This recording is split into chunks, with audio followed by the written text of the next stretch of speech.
오늘 함께 보실 하나님의 말씀은 열왕기하 7장입니다. 말씀 봉독은 3절에서 7절까지 하겠습니다.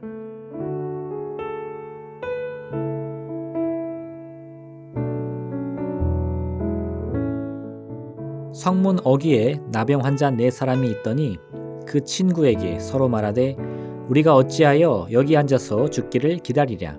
만일 우리가 성읍으로 가자고 말한다면 성읍에는 굶주림이 있으니 우리가 거기서 죽을 것이요 만일 우리가 여기서 머무르면 역시 우리가 죽을 것이라. 그런즉 우리가 가서 아람 군대에게 항복하자.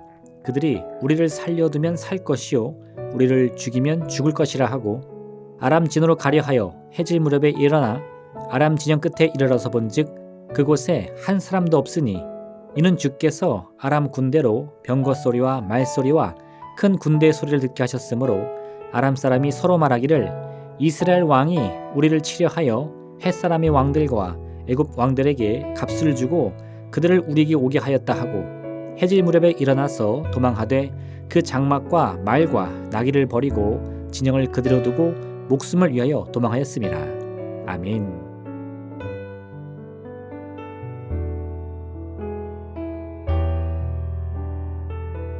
아람의 군대가 사마리아 성을 에워싸고 공격을 합니다.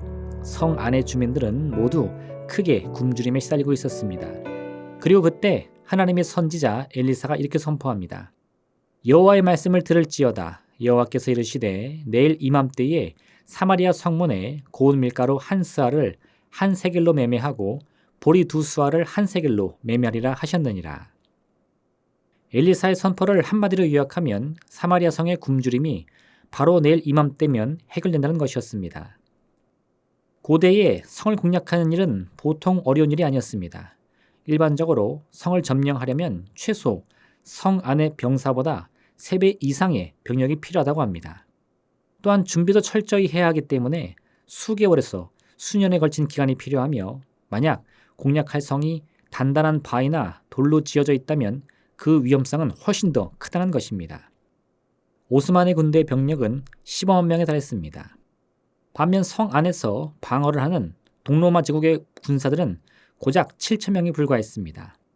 이 중에서도 5천 명만이 무기를 다룰 줄 아는 사람이었으며 나머지 2천은 급한 대로 성내 젊은 남자들을 모두 징집한 결과였습니다.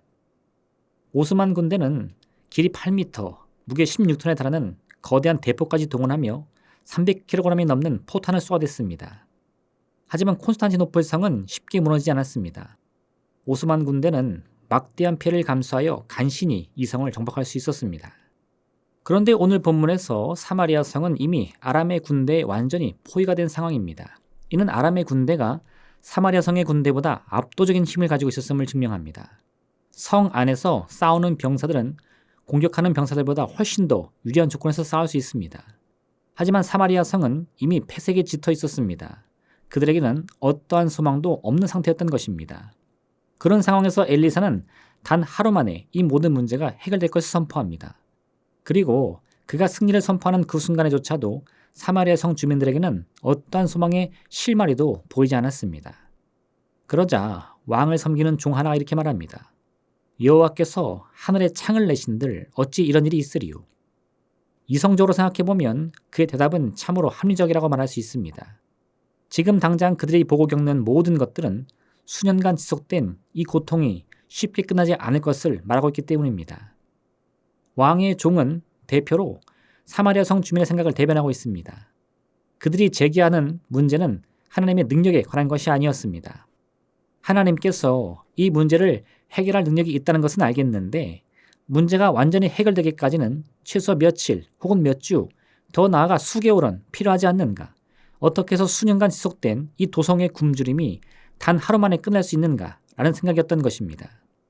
즉 사람들이 걱정하는 것은 하나님께서 정말 능력이 있는가 하는 것이 아니라 어떤 방법을 동원해야 이 문제를 단 하루 만에 해결할 수 있는가 하는 것이었습니다. 우리는 때로 우리의 믿음을 잃어버리지 않으면서도 또한 동시에 하나님의 응답에 관해 의심하는 아주 신기한 경험들을 합니다. 지금 왕의 종은 물론이거니와 사마리아 성의 모든 백성들과 같이 말입니다. 하나님께서 무엇이나 하실 수 있는 전능의 하나님이시라는 그 믿음을 갖는 동시에 또한 우리 자신이 설정해 놓은 조건 안에서 응답이 이루어질 것을 생각하기 때문인 것입니다. 예수님께서 광야에서 굶주린 5천 명의 사람들을 보시고 제자들을 향해 먹을 것을 주라 말씀하셨습니다. 그러자 제자 중 하나는 지금 우리는 저 사람들을 다 먹일 수 있는 양식을 살 만한 돈이 없다고 말합니다. 설령 그만한 돈이 있다고 가정하더라도 당장 이만한 사람들을 먹일 만큼의 양식을 살 수 있는 가게도 없으니 그 일은 절대 불가능하다고 말입니다. 제자들의 앞을 가로막고 있던 장애는 크게 두 가지였습니다. 첫 번째는 돈이 없다는 것이었고 두 번째는 이 많은 사람들을 먹일 만큼의 양식을 파는 가게도 없다는 것이었습니다. 그러니 당장 5천 명의 사람을 먹이는 일은 불가능한 일이었습니다. 우리도 때로 이러한 시각으로 주님을 바라봅니다. 예수님은 여전히 우리의 그리스도이시며 하나님은 여전히 전능의 하나님이시지만 사실 이 문제는 단 하루 만에 해결될 수 없다고 말입니다. 그러면서 우리는 우리 자신이 믿음을 잃어버리는 것이 아니라 그저 합리적인 판단을 하고 있다고 생각합니다. 하지만 그것이 바로 불신앙입니다. 오늘 본문에서 사마리아 성 주민들에게 버림받은 4명의 나병 환자들은 당장 굶주림에 죽게 생겼으니 앞뒤 잴 것 없이 자신들이 할 수 있는 유일한 일들을 시도해보자고 말합니다. 그렇게 마지막 용기를 내어 아람의 군대를 향해 나아가니 하나님께서 그들의 발걸음 소리를 사용하셔서 아람의 군대가 순식간에 후퇴하는 역사를 이루어 주십니다. 덕분에 아람 군대가 놓고 간 먹을거리가 온 사방에 지천으로 놓여있게 되었습니다. 이 나병 환자들이 소식을 사마리아 성에 전하자 엘리사가 선포한 대로 단 하루 만에 사마리아 성의 굶주림이 끝나고 만 것입니다. 믿음이 좋다는 것은 이해력이 깊고 빠르다는 의미가 아닙니다. 하나님의 속뜻을 꿰뚫어 볼 수 있다고 해서 믿음이 좋은 것이 아닙니다. 믿음이란 우리 자신이 지금까지 생각한 하나님의 뜻과 섭리를 변화하는 상황 속에서도 끝까지 의지할 수 있느냐 하는 것입니다.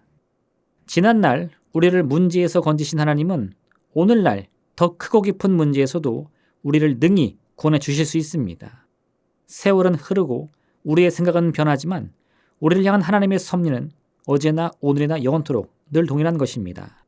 그러므로 땅이 변하든지 산이 흔들려 바다 가운데 빠지든지 바닷물이 솟아나고 뛰놀든지 그것이 넘침으로 산이 흔들릴지라도 우리의 믿음까지 이리저리 좌우로 치우칠 필요는 전혀 없습니다. 이번에도 하나님은 반드시 우리를 구원해 주실 것입니다. 슬픔을 위로해 주시고 육신의 병을 고쳐 주실 것입니다. 오늘 하루 이 귀한 믿음의 고백으로 영원토록 변하지 않는 하나님의 신실하심을 체험하는 복된 날 되시기를 바랍니다. 기도하겠습니다. 사랑의 하나님 아버지, 하나님의 크심을 온전히 바라보며 의지하게 하여 주시옵소서. 또한 그 위대한 능력의 손길이 어제나 오늘이나 영원토록 변함없이 우리를 붙들고 있음을 깨달아 알게 도와주시옵소서. 오늘 하루 그 같은 믿음의 든든한 반석에 굳건히 서서 어떤 환경의 변화 가운데도 믿음 흔들리지 않고 주만 바라보며 나아갈 수 있는 복된 날 되게 허락하여 주옵소서. 예수님의 이름으로 기도합니다. 아멘. 하늘에 계신 우리 아버지, 아버지의 이름을 거룩하게 하시며 아버지의 나라가 오게 하시며 아버지의 뜻이 하늘에서와 같이 땅에서도 이루어지게 하소서. 오늘 우리에게 일용할 양식을 주시고 우리가 우리에게 잘못한 사람을 용서하여 준 것 같이 우리 죄를 용서하여 주시고 우리를 시험에 빠지지 않게 하시고 악에서 구하소서. 나라와 권능과 영광이 영원히 아버지의 것입니다. 아멘.